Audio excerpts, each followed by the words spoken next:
Our next storyteller is a wonderful actor and an events coordinator and now an author. She just authored let's see, let me get this right, Donna.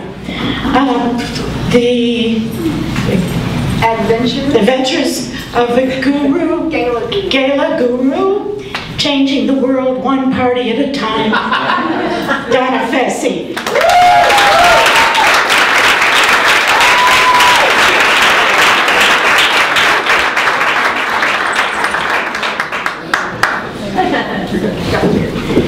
So about 10 years ago, I opened an event planning business. It wasn't the first thing that I had ever done. I did come from an acting background. I had done a little bit of stage, produced some theater, and done a handful of television commercials. But the commercials were starting to disappear because I was 45, and in TV years, that's 105. You're only eligible for Depends or Polygraph commercials when you get to that point. So I thought, what do I want to do with my life? I mean, I just didn't have my theater anymore, and I didn't have the passion for the commercials. And so I'd always heard that if you do what you love, the money will follow. So I thought, what do I really love to do? Party? Well, I like to party. And I love the nightlife. So I opened an event planning business, and in the beginning it was pretty slow. I had children's parties, a few clowns and jugglers, and an occasional piano player or a guitar player. But the next year it picked up, and I graduated from just solo musicians to full bands and a little bit of catering and a little bit of decor. And the next year it picked up even more, and we started doing full-blown grand openings and holiday parties and rock concerts, and life was good and all was well in the land. So the following year, we got called by clients who were in other states. They were calling us from Atlanta, from Austin, from Cheyenne, from Kansas, and New Mexico.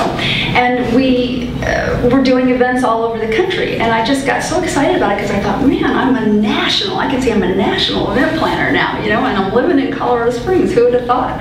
So I thought, everything's good, it can't get any better than this. And then I got this phone call.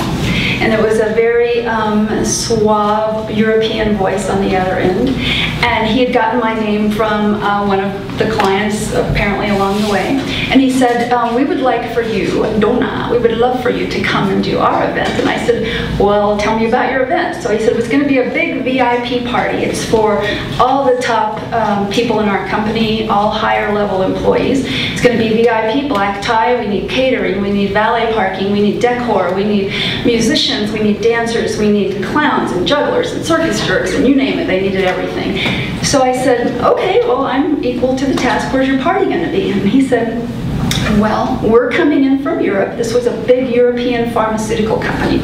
So we're coming in from Europe, and we're going to have our event in Mexico. So keep in mind, this is a European pharmaceutical company. So I said, oh, this is great, you know, and many of you who know me know I have just a little bit of naivete to me that I sometimes don't quite get everything all at once. So I said, okay, well, Mexico, that would make me an international event planner. Be national, I'd be international. So I said, well, sure. So when is it going to be? Well, it was about 4 months off. And I said, well, thinking to myself, if something sounds too good to be true, it most probably is. So I thought, well, give me a call back in a couple of days. Let me put some figures together with you, for you. Typically, when I do an event out of state, I work with an event planner in that state, so or that city, and they hook me up and do everything from their end. I do everything from my end, and we have this great, successful party. Well, with this one, I had to hook up with an event planner in Texas, and then we had to hook up with an event planner in Mexico. And I didn't know any of these people, but I had on good authority the event planner in the US, and she had on good authority the event planner in Mexico. So I got everything together. I said, it's got to be nice, it's got to be, it's VIP, they're really stressing, they want black tie, they want valet parking, all of this. And she said, we can do it, it's not a problem. So they put a package together for me. And he called me back, and I said to him, and I put a nice chunk of money on because I thought he's not going to really go for it. It's probably going to, so I might as well just go big with the price. So I said, I'm going to need, my husband had decided that probably if I'm going, I should stay on the U.S. side rather than actually stay in Mexico. So since I had to be down there for a week ahead of time before the event. So I told him, I said, I'm going to stay in Texas, in El Paso, the big city of El Paso, and we were going to drive into some place into Juarez, or on the outskirts of Juarez. I'm not really quite sure where. So he said, not a problem, I'm okay with the price, and we'll have a driver and we'll have a bodyguard. And I thought, wow, if you're trying to impress me, I'm already impressed at getting a driver. A bodyguard I thought was a little excessive. I mean, how many fair-haired girls in Mexico traveling alone really need a bodyguard? So I thought that was okay. I said, if you just fax me the contract today, and then I'm going to need that deposit. It's going to be 50% non-refundable, and I need it in my account by the end of the week. Well, it was there by the end of the day. And I thought, well, these people are serious. So I really got to work on their event. I had like 4 months to work on it. And so getting closer to the time of the event, I flew into El Paso a week ahead of time to meet with my respective event planners there and the girl from Mexico. They had been sending me pictures all along of this beautiful conference center. It was just wonderful. It looked like the Broadmoor. It had, marble pillars and chandeliers and great ballrooms. And I thought, well, this is really pretty good. I've never been to Juarez. I really didn't know what it was like. So I went down there. I had the pictures. I'd never actually physically seen it. And I met with the event planners. We had dinner. We met every day for a week, getting all the talent lined up and to make sure everybody was paid and everybody was on time. And the talent needed to be bilingual, so we just wanted to make sure every little detail was in order. So night of the event comes, I get into my little black cocktail dress, slap on some spackle and lipstick, and I grabbed my passport and my wrap, and I went down to the lobby to meet my driver and my bodyguard. So when I got down to the lobby, there's these 2 giant men in black suits, men in black, with radios in their ear. And I said, you are my driver and my bodyguard, and we'll have to just call the bodyguard Mr. T, because he just was this mountain of a man with these huge biceps and a little ponytail and some earrings on one side and a radio on the other. So I said, okay, well, yeah, I'm ready to go. And they were going to drive me into Juarez, or somewhere in Juarez. I'm not really sure where.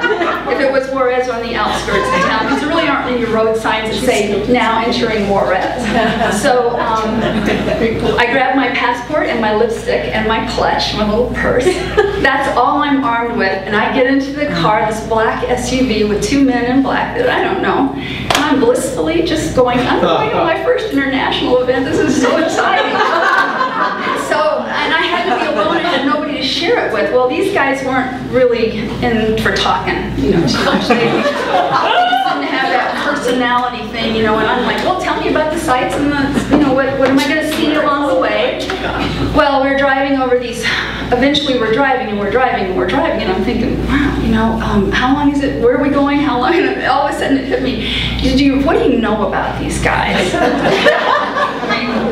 You've just gotten yourself into a car with 2 guys you don't know, and you don't even know where you are. So I was trying to think in my mind how I would explain that to the police or the FBI, if I, hostage negotiations started running through my head. And so I tried to get more and more out of them, and they said, you'll see, we'll be there soon, it's not too much farther, and it just kept getting further and further.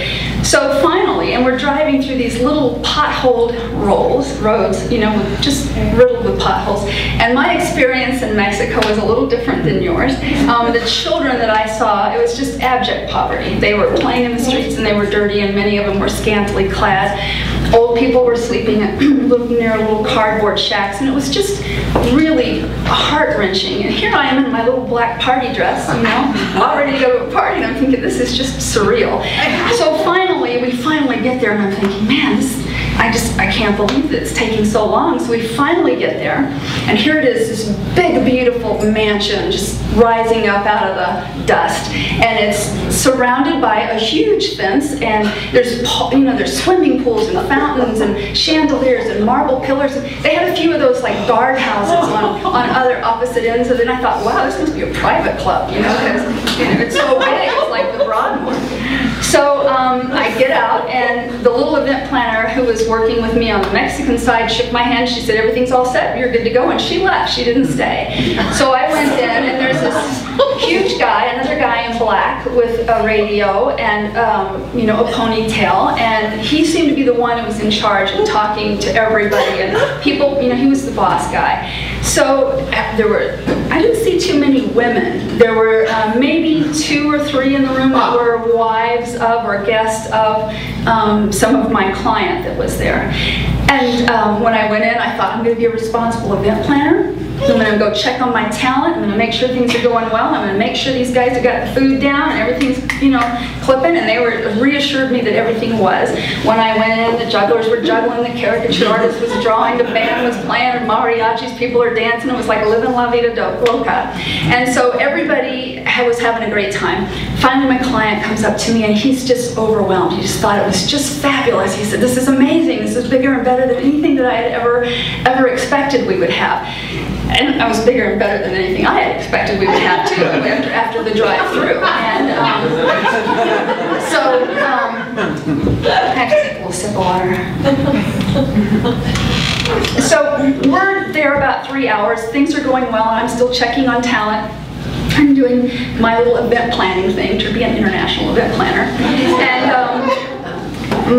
Mr. T comes up to me and he says, it's time to go. We have to get you back across the border. And I was like, well, what's your hurry, Sparky? We've only been here 3 hours. And you guys should chill and have a drink and some food. We got, plenty here. And they were like, no, we have to get you across the border now. It's time to go. And I was like, it's like 9:30. It's, people are just getting ready to go. And he was like, we have to go. And it was very serious. So I said, okay, let me say goodbye to my client. So I went in to say goodbye to my client, who is, he's feeling no pain, and he's dancing, and he's like, well, you can't go till we dance. And I said, well, I'm an event planner. I work behind the scenes. I don't dance with the client. And he said, well, you're going to dance with me because I paid a lot of money for this event, so you're going to have to dance with me before I leave. So I danced with this man, and it's the longest dance I have ever danced in my life. I thought, when are they going to stop playing? Finally, he quits. He kisses my hand goodbye, and off I go with Mr. T, who's just, chomping at the bit to get back out in that car for that scenic drive home. So I was stopping on the staircase as I was going down to speak to the big maitre d' guy, or the boss man, or the head guy with the radio. I don't know what his title was. And I said to him, before I go, I wanted to thank you. It was a lovely evening. Everything here was just, in perfect shape, and everybody's doing a good job, and I think you're doing a great job, and I just want to commend you on everything. I said, but I just have a little FYI here. If the city can build this type of conference center here, you guys need to build an orphanage and a homeless shelter. I said, really, have you seen what's going on outside the gate? It's pretty grim. And he's looking at me now like I've got 3 heads. And he said something to Mr. T in Spanish, which I didn't understand. And he said to me, this was not a conference center, this was a private home. And I said, really? Well, this guy's doing pretty well. What does he do? Still not quite grasping the whole big brain thing. And he said, well, he's also in the pharmaceutical business. Leave it at that. So, but I think he was more on the trafficking side than he was on the manufacturing side, actually. But at that point, I got Mr. T, and I said, well, we've got to go. He's got an appointment at the gym, and I've got to get back across the border. And so we got into this SUV, and we drove back home, and that's how I became an international.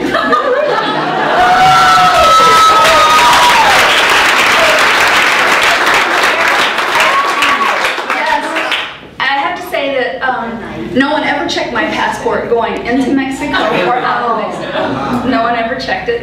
And then the next day for my ride back home to DIA, I was sitting next to this lovely mocha-colored girl who said, "What were you doing in Juarez?" And I said, "Well, I had this big event," and I was telling her all about it. And she goes, "Well, really, how much hostage insurance did your company have on you?" And I said, I don't know that they had any. We didn't discuss that.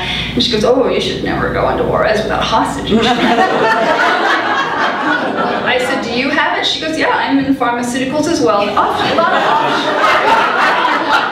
a lot of offshore manufacturing because, you know, the labor is a little, you know, not paid as well as you are in this country. And now I'm adding, you know, valet parking, catering, hostage insurance. I'll add that to my list of things to put on my next international